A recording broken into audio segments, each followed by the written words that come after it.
Good evening friend. दोस्तों, आज हम बात करने वाले हैं कंज्यूमर इक्विलिब्रियम के ऊपर। पहले हमने ऑर्डिनल यूटिलिटी के अंदर कंज्यूमर इक्विलिब्रियम के कॉन्सेप्ट को क्लियर किया था। आज हम पढ़ेंगे इंडिफरेंस कर्व अप्रोच के अंदर या ऑर्डिनल यूटिलिटी के अंदर जो है कंज्यूमर इक्विलिब्रियम कैसे होता है। ऑर्डिनल यूटिलिटी के अंदर जो कंज्यूमर इक्विलिब्रियम है उसका मतलब क्या होता है दोस्तों, यानी कि प्रत्येक कंज्यूमर जो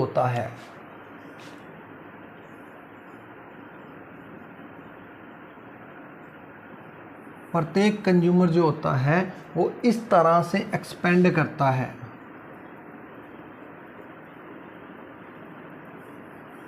अपनी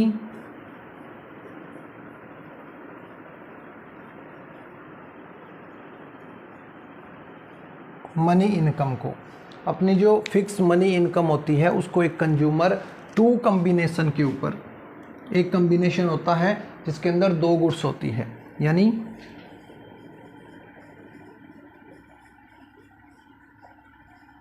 combination of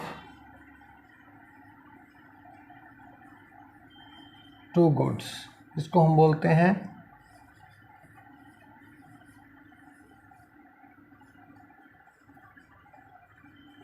Y goods.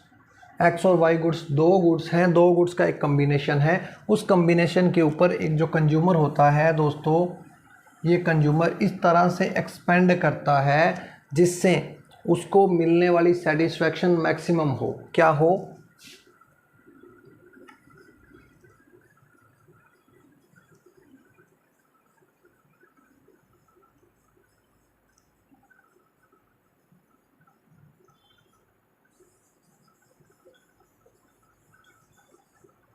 Satisfaction क्या होनी चाहिए? मैक्सिमम होनी चाहिए। और कंज्यूमर इक्विलिब्रियम में कहाँ होगा? एक इंडिफरेंस कर्व के ऊपर, यानी एक इंडिफरेंस कर्व के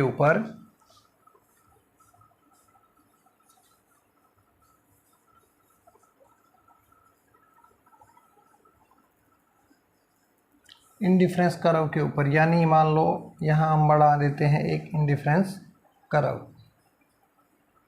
ये हो गया x axis, good x origin और गुड वाई।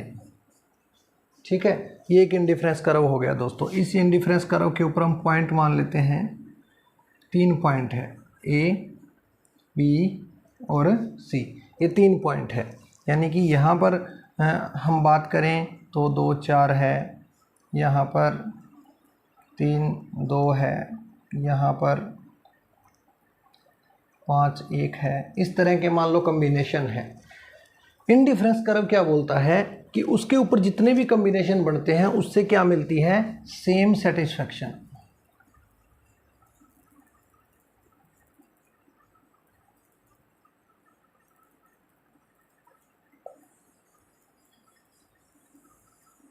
इस इंडिफरेंस कर्व के ऊपर जितने भी पॉइंट हैं, जितने भी कॉम्बिनेशन हैं, उनसे कंज्यूमर को क्या मिलती है?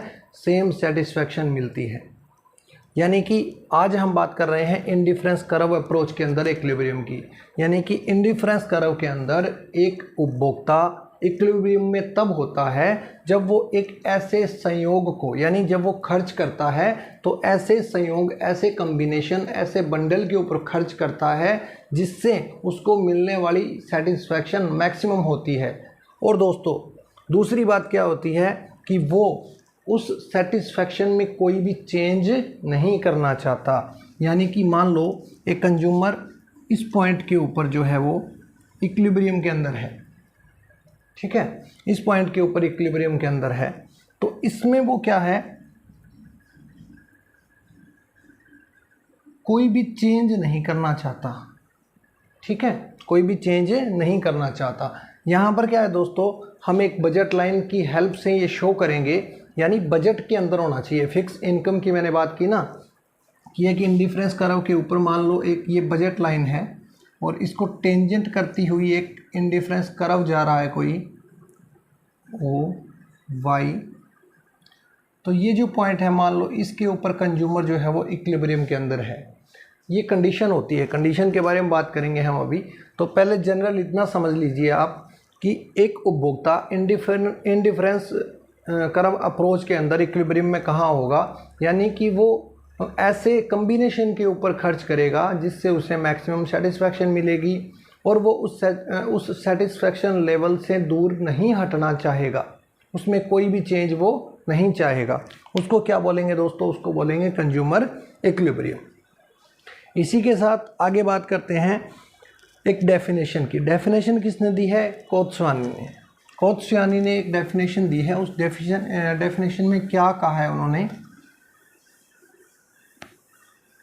इंडिफरेंस कर्व में जो इक्विलिब्रियम का कॉन्सेप्ट है उसके विषय में एक डेफिनेशन दी है। उन्होंने कहा है कि उपभोक्ता उस समय संतुलन में होता है, एक जो कंज्यूमर होता है वो उस सिचुएशन के अंदर इक्विलिब्रियम में माना जाएगा जब वह अपनी निश्चित इनकम, अपनी फिक्स इनकम एक निश्चित समय के अंदर खर्च कर रहा होता है और मैक्सिमम सेटिस्फैक्शन ले रहा होता है। कोत्स्वानी के अनुसार इक्विलिब्रियम की जो डेफिनेशन है वो क्या है दोस्तों? कि उनके अनुसार एक उपभोक्ता इक्विलिब्रियम में तब होता है जब वो अपनी फिक्स इनकम को एक फिक्स पॉइंट ऑफ टाइम में ऐसे कॉम्बिनेशन के ऊपर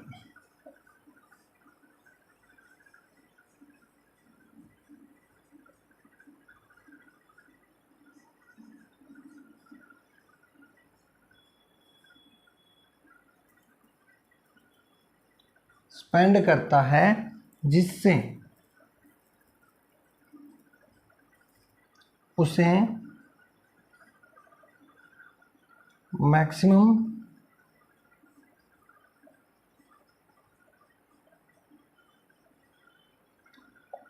सेटिस्फैक्शन मिलती है।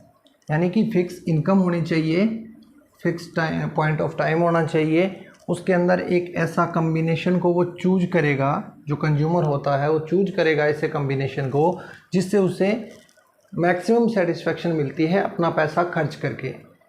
और दूसरी बात ये कि वो अपने उस सेटिस्फैक्शन लेवल से दूर नहीं होना चाहता। ये कोत्स्वानी ने बात की है। फिर इसके बाद में एक एक करके बात करते हैं दोस्तों इसकी अजम्पशन की। चलिए, अजम्पशन में सबसे पहले जो मेन अजम्पशन होती है वो मेन अजम्पशन तो एक है, कौन सी है? कि यहाँ पर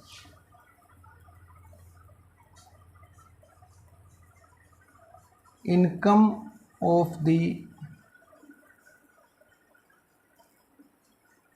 कंज्यूमर इज कांस्टेंट। कंज्यूमर की इनकम जो है दोस्तों वो कांस्टेंट होनी चाहिए, ठीक है। उसके बाद में बात करते हैं कि जो भी कंज्यूमर है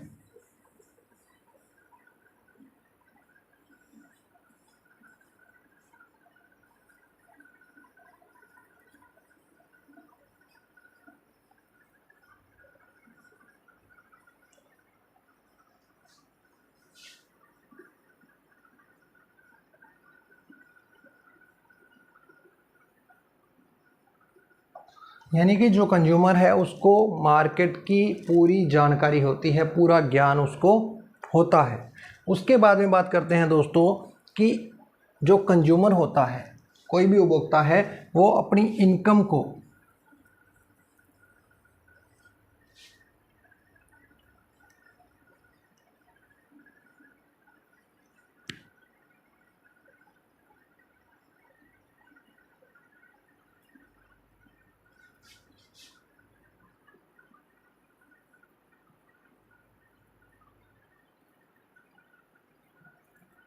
यूनिट, जो कंज्यूमर होता है वो अपनी इनकम को छोटे छोटे पार्ट में डिस्ट्रीब्यूट कर सकता है या पार्ट में या यूनिट के अंदर उसको बांट सकता है। यानी कि मान लो एक कंज्यूमर के पास जो है वो 100 रुपये है, तो इन 100 रुपये को वो एक रुपया करके भी खर्च कर सकता है, 2 रुपये भी करके खर्च कर सकता है और 30 रुपये भी खर्च कर सकता है।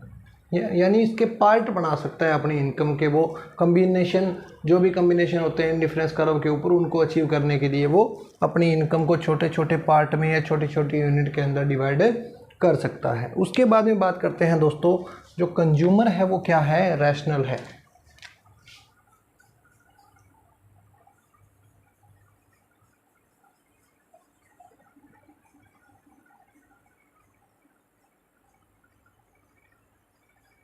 कंज्यूमर रैशनल है। रैशनल कंज्यूमर का मतलब क्या होता है कि कम से कम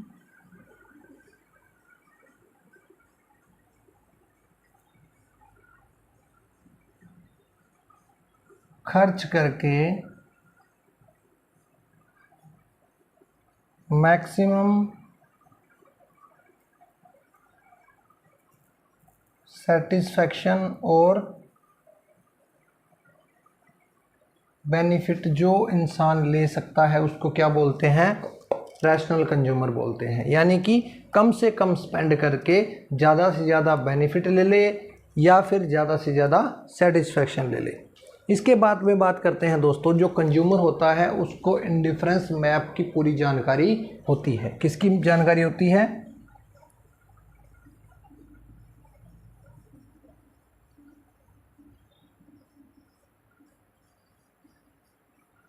इंडिफरेंस मैप की पूरी जानकारी होती है। इंडिफरेंस मैप कैसा होता है, हमने बनाया था, यानी एक ये इंडिफरेंस कर्व है, IC1, IC2, IC3, X goods और Y गुड्स, यहाँ पर YOX। यानी एक डायग्राम के अंदर अगर ग्रुप होता है, ग्रुप ऑफ इंडिफरेंस कर्व, यानी कि बहुत सारे इंडिफरेंस कर्व अगर इकट्ठे बना दिए गए हैं तो उसको हम क्या बोलते हैं दोस्तों, इंडिफरेंस मैप बोलते हैं। तो ये कुछ इसकी मेन अजम्पशन थी, ठीक है। इसके अलावा एक चीज़ और रह जाती है, यानी कि जो गुड्स है, यहाँ लिख देते हैं, चलो, गुड्स आर डिविजिबल।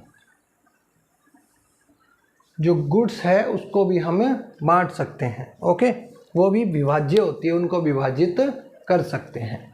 तो ये क्या थी, अजम्पशन थी। कंज्यूमर इक्विलिब्रियम हम पढ़ रहे हैं इंडिफरेंस कर्व अप्रोच के अंदर, ये कुछ अजम्पशन थी। इन्हीं अजम्पशन के बेस के ऊपर ये पूरा जो कॉन्सेप्ट है, पूरा कॉन्सेप्ट जो है वो डिपेंड करेगा दोस्तों, ठीक है। चलिए आगे बात करते हैं इसके अंदर कंडीशन की, यानी कि जो दो हिक्स है, उसने इकोनॉमिस्ट है एक हिक्स, उन्होंने क्या है, दो कंडीशन दी है, कि दो कंडीशन दी है कंज्यूमर इक्विलिब्रियम की। अगर वो दोनों कंडीशन पूरी होंगी तो ही क्या है, इक्विलिब्रियम हो सकता है, नहीं तो नहीं होगा। पहली कंडीशन क्या है दोस्तों, देखिए, पहली कंडीशन ये है कि कीमत रेखा, यानी जो ये हमने कोई इंडिफरेंस कर्व बनाया, IC XO Y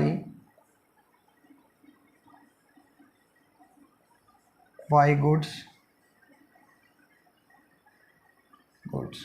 इसको टेंजेंट करती हुई एक लाइन जो है, यानी टेंजेंट करती हुई जा रही है, ये AB प्राइस लाइन या बजट लाइन मैंने बना दी। मान लो यहाँ पर ये क्या कर रही है, स्पर्श कर रही है इसको, क्या है, टेंजेंट है,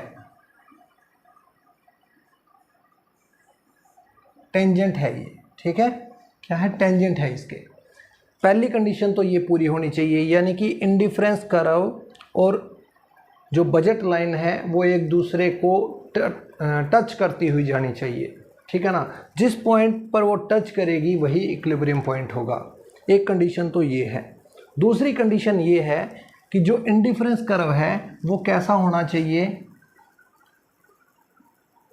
कॉन्वेक्स होना चाहिए, यानी ऐसा होना चाहिए। जो इंडिफरेंस कर्व ऐसा होना चाहिए। कॉन्वेक्स कैसा होता है इंडिफरेंस कर्व, कि मूल बिंदु से ऊपर की तरफ होता है, उसका मुंह जो होता है वो ऊपर की तरफ खुलता है, ओरिजिन की तरफ, जैसे ओरिजिन की तरफ मुंह नहीं खुलना चाहिए इंडिफरेंस कर्व का, इस तरीके से ऊपर की तरफ होना चाहिए। ठीक है, तो ये दो मेन कंडीशन दी है। ये दो मेन कंडीशन अगर पूरी हो जाती है तो एक कंज्यूमर इक्विलिब्रियम के अंदर कहलाएगा। ठीक है, चलिए पहली बात करते हैं, budget line should be tangent to indifference curve. पहली कंडीशन क्या है?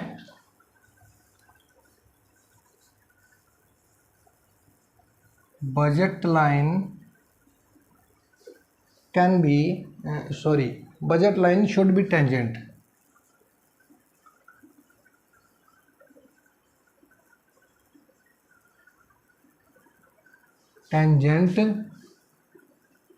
टू दी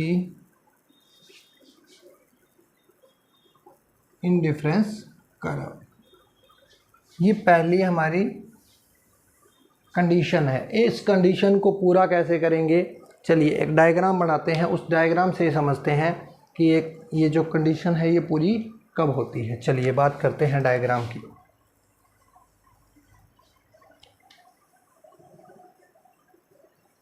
यहाँ पर लिख देते हैं एक्स गुड्स और यहाँ पर लिख देते हैं वाई गुड्स। ठीक है, ये ओरिजिन, ये एक्स डैश और ये वाई डैश, यहाँ पर वाई। ठीक है, चलिए दोस्तों अब यहाँ पर हम एक बजट लाइन बनाएंगे। ठीक है, यहाँ पर मार्क कर लेते हैं 2, 4, 6, 8, 10। ठीक है, मार्क कर लिया। और दूसरी तरफ हमें 1, 2, 3, 4, 5।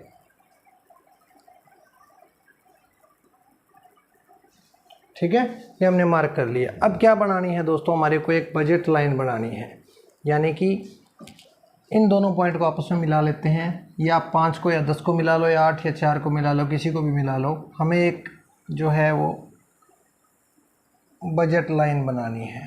ठीक है ना, ये बजट लाइन हमारी बन गई। इसको नाम दे देते हैं ए बी। अब एक इंडिफरेंस कर्व बनाते हैं जो इसको टच करता हुआ जाएगा। ठीक है, ये बना लिया इंडिफरेंस कर्व, इसको नाम दे देते हैं आई सी, इंडिफरेंस कर्व। कहाँ पर टच किया? ये मान लो इसके ऊपर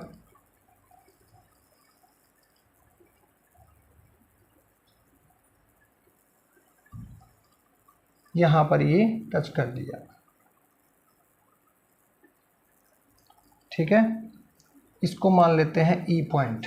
ठीक है, इस ई पॉइंट के ऊपर टच कर लिया, यानी एक कंडीशन तो पूरी हो रही है हमारी इक्विलिब्रियम की। क्या हो रही है? चलिए इससे पहले इंडिफरेंस कर्व और बना लेते हैं 2,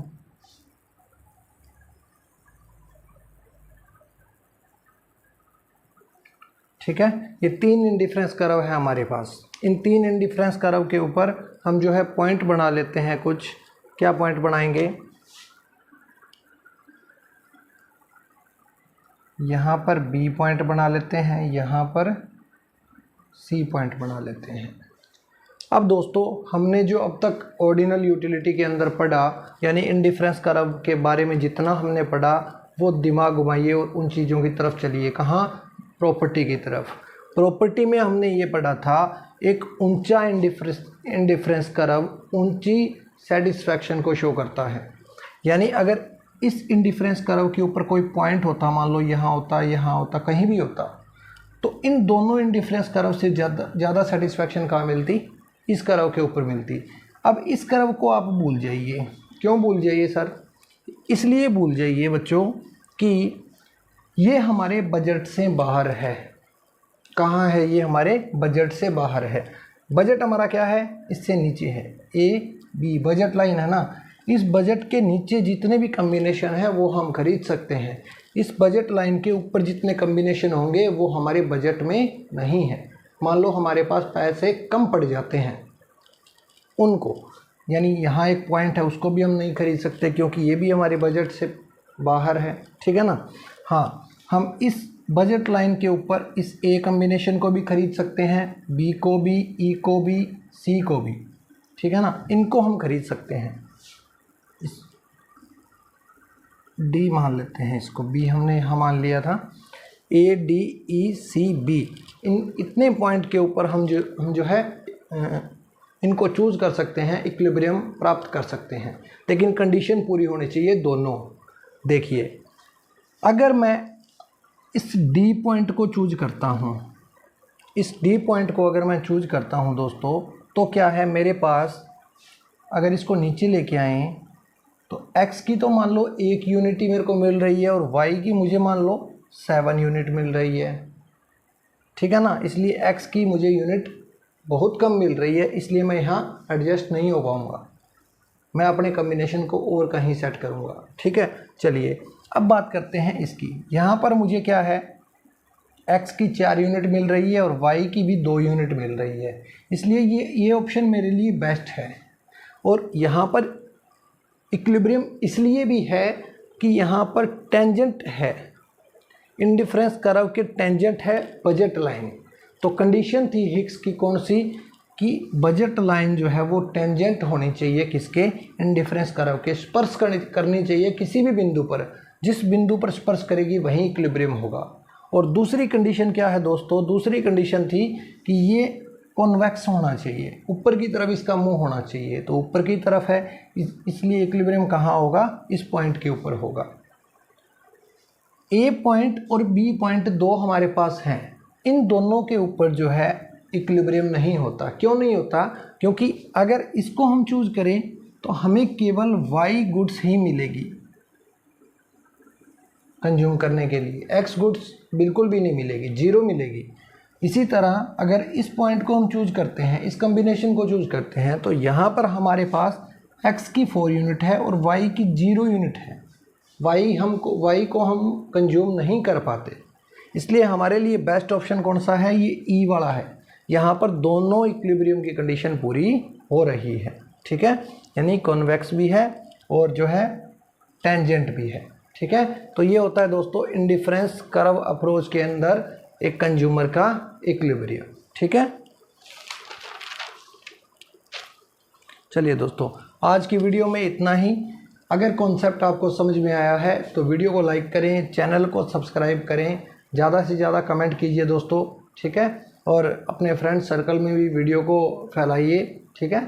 थैंक यू दोस्तों।